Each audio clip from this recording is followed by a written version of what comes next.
G'day, I'm Luke Bateman, and this is In the Good Books. And today we're going to be taking that title very seriously because we are going to be looking at exactly just how good books are for you. I always tell everybody I meet, I tell them how good reading is for them. But sometimes I actually think, what's the scientific reasoning for this? Like, why is reading so good for you? I sit here telling everyone how good reading is, but let's dive into the actual science behind why reading is so good for us. Let's start with one of the scientific facts I found the absolutely most fascinating, and that is that books can actually lead to a longer life. A study conducted in 2016 that was published by the Yale University School of Public Health looked at the reading patterns of over 3,000 people who were 50 and older.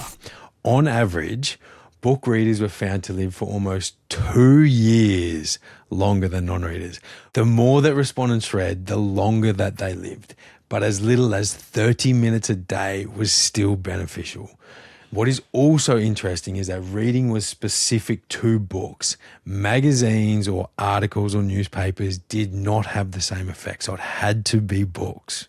The researchers put this down to the book's ability to engage the mind, providing more cognitive benefit and increasing lifespan as a result. So it was literally training people's brains. It was like a workout for their brains, and it was leading to longer life. Now, the second benefit that books have for us is books reduce stress, and books do it extremely well and extremely quickly. A very famous study in 2009 from the University of Sussex showed that just 6 minutes of reading was enough to seriously reduce stress by up to 68%.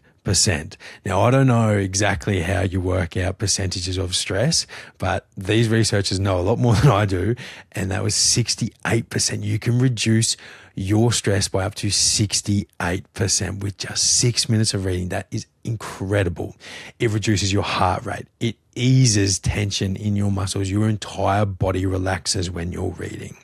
And what's even more impressive is that in that study, reading was compared to other stress relieving techniques, such as going for a walk, drinking tea, or listening to music, and it outperformed all of them. It outperformed all of the other stress relieving techniques that we implement in our lives. Reading was the best one. And why is that? It's because it engages your brain enough to keep it busy and refocus it, to draw it away from what's stressful.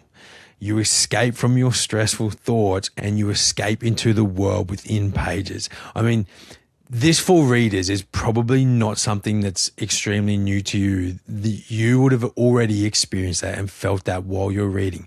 But this is scientifically proving what we already all knew as readers to be true. And since that study was published, many have pointed out the further benefits this rapid relaxation has in letting us slip into a good night's sleep. And we all know just how important a good night's sleep is. In fact, in another large-scale randomized online trial in 2021, 42% of participants who read a book in bed reported improved sleep quality, compared to only 28% in the non-reading group. That's 42% of people said that they slept better after they read a book. Like, that is insane. And we've all been told that sleep is the number one benefit to our health. Now, this study confirmed that reading a physical book, importantly, not on a device. So you're reading a physical book, you're not getting the light from a device. It not only helps you fall asleep faster, but it also reduces your daytime sleepiness, and it improves the stability of sleep throughout the night.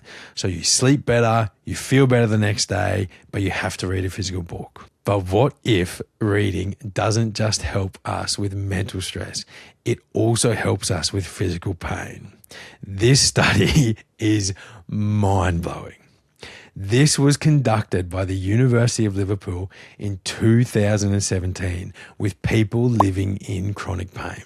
Participants were encouraged to come together for something called shared reading. Basically reading out loud and then reflecting on any emotions, memories, or thoughts that resulted from that piece that they read. And this was demonstrated that it helped them deal with their pain, their physical pain. Participants reported that reading produced closer concentration and absorbed attention, reducing their awareness of the chronic pain that they were in. But it went further than that too. The literature they read itself was a trigger to give voice to the emotions that they were feeling in that present moment. And it helped recall life experiences of work, of childhood, of relationships related to their entire lives, not just the time period affected by the pain. It also helped them connect to each other in that space.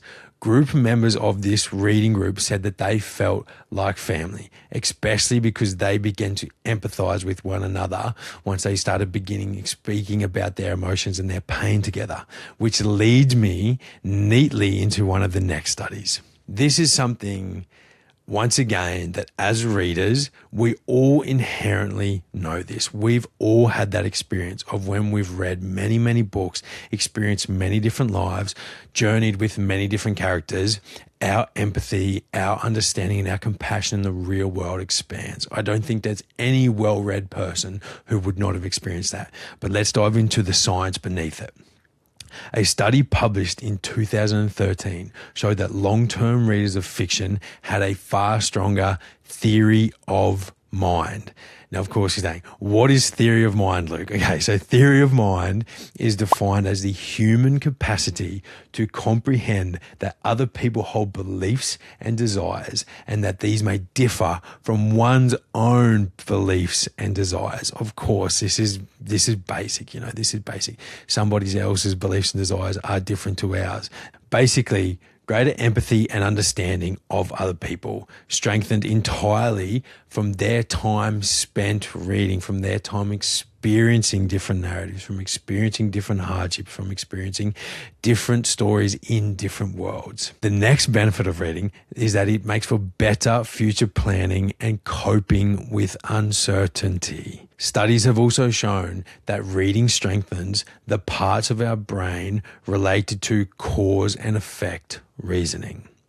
It makes it easier for us to imagine future scenarios, making us better at imagining and planning our own futures.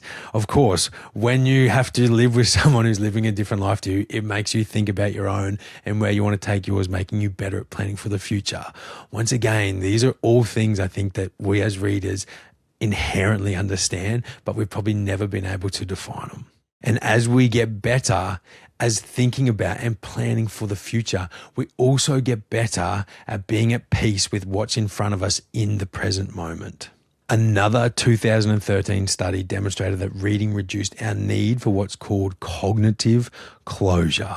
People with a high need for cognitive closure hate ambiguity and uncertainty. They can't sit in the uncertainty. So they often make snap judgments, or they make a decision really quickly because they can't handle living in the uncertainty. And the unfortunate thing is that as humans, we live in uncertainty, and especially right now because we live in uncertain times. Fiction trains the brain to sit with discomfort and uncertainty.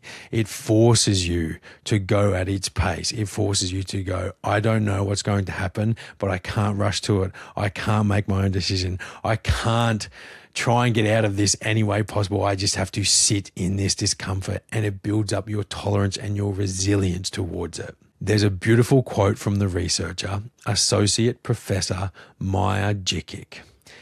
When we read fiction, we are asked to temporarily exit our identities and mentally step into different ones. Often, the stories we tell ourselves about ourselves can prevent us from growing. Exiting our stories allows us to enter a state of potentiality. That is incredible. When we step out of our own story and live in someone else's, it gives us the ability to see possibilities and potential for our own lives.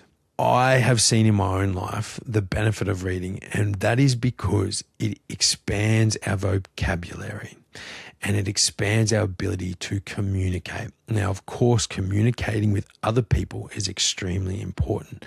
But when you expand your vocabulary, when you grow your breadth of words to use and grow your technique of communication, it makes you better able to communicate with yourself.